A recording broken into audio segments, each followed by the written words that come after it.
Hello everyone and welcome to this lecture. In this video, we'll be covering liver cirrhosis, the etiology and pathophysiology in under 10 minutes. So let's get started.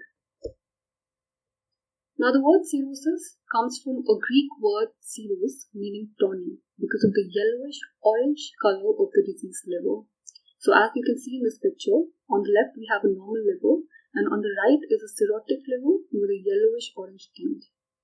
Now, the cirrhosis of the liver is a chronic progressive disease characterized by diffuse hepatic fibrosis and nodule formation.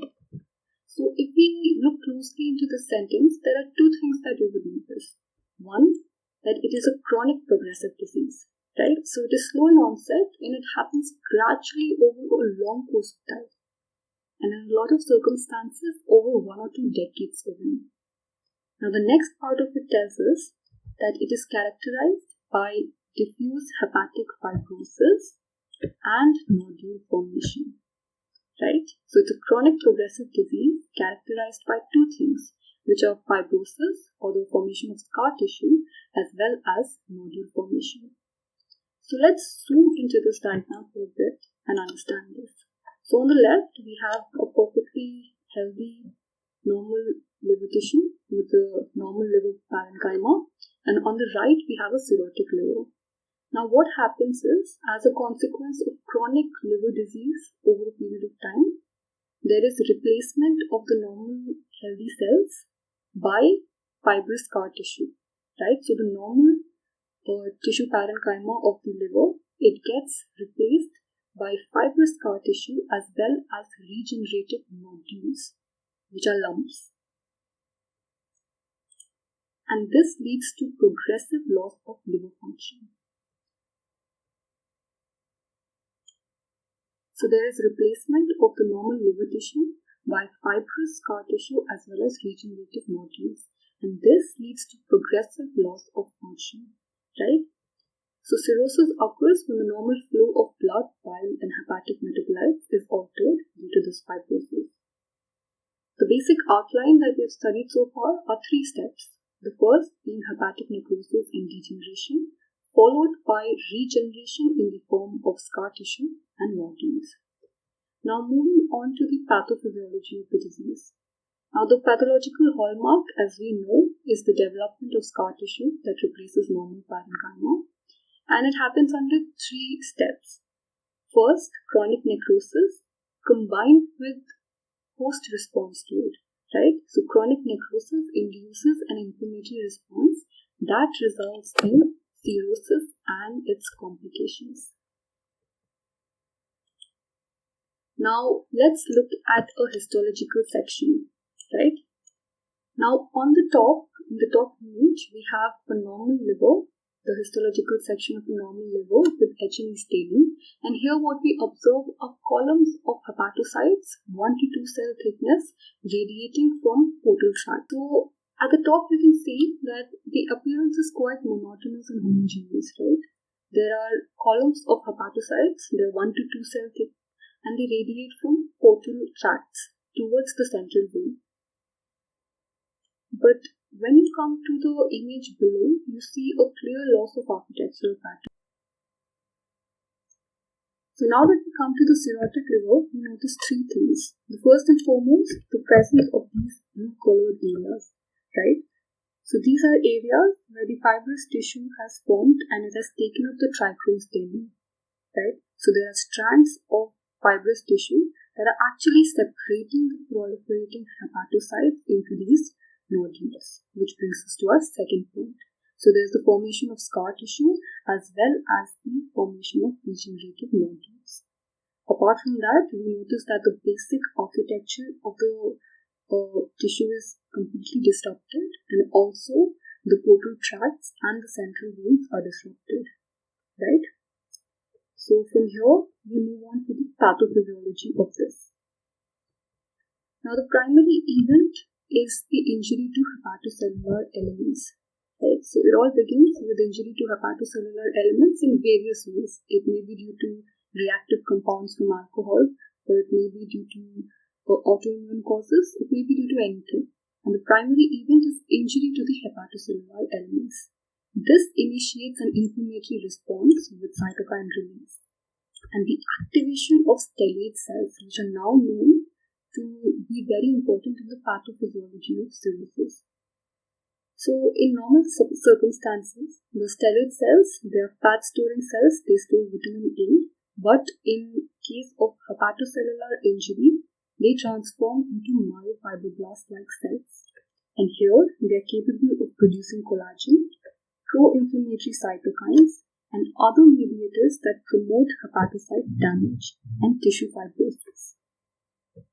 Right? So, there is activation of stellate cells, which turn into myofibroblast-like cells, capable of producing collagen, inflammatory cytokines, and mediators that promote hepatocyte damage and fibrosis. There's further destruction of hepatocytes, bile duct cells, and vascular endothelial cells. So far, this is the scenario of injury and chronic necrosis. Now, moving on to the regeneration and proliferation. So, the repair is through cellular proliferation and regeneration of fibrous tissue bands that separate hepatocyte into nodules. Right? So, as we have already seen, there is formation of fibrous tissue separating the proliferating hepatocytes into nodules, which eventually replace the entire liver architecture. This leads to decreased blood flow throughout. So this is the basic pathophysiology. Now from here, moving forward to the etiology or causes of liver cirrhosis. Now, although it may be due to a lot of causes, and even in the same patient, it may be due to different etiology, what we see globally is that 57% of the cirrhosis is attributable to either hepatitis B or C infection. So what has happened here is that inflammation because of hepatitis B or C virus over an extended period of time has eventually caused liver damage. Apart from that, alcohol consumption is another major reason, accounting for about 20% of the cases. So starting with all of our causes or all of the etiologies. So first up we have here is alcoholic liver disease.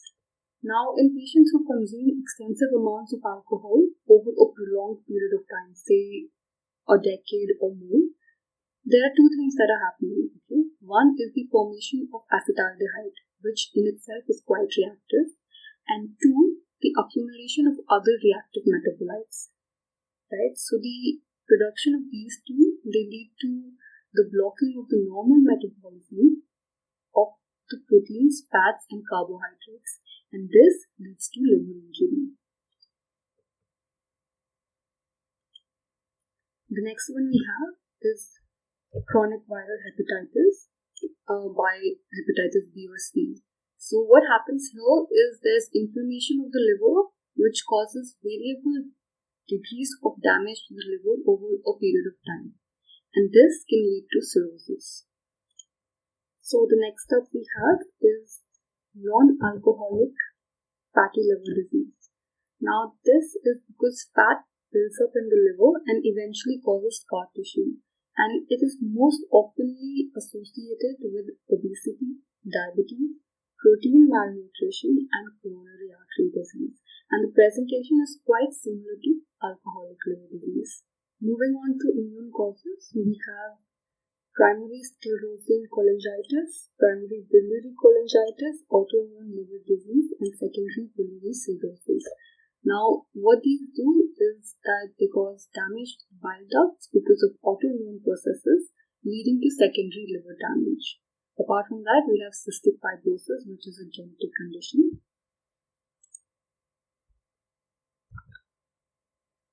So moving on to other genetic causes, we have hemochromatosis, Wilson's disease, and alpha-1 antitrypsin deficiency. Now, the former is because of iron overload, this is because of copper overload, and this is due to the deficiency of alpha-1 antitrypsin enzyme. Apart from that, we have cryptogenic causes or unknown in about 15% of the cases. There may be cirrhosis due to chronic venous outflow obstruction, and any chronic liver disease can ultimately lead to liver cirrhosis. Apart from that, what we have are hepatotoxic drugs, or toxins that cause a chemical-driven injury to the liver parenchyma.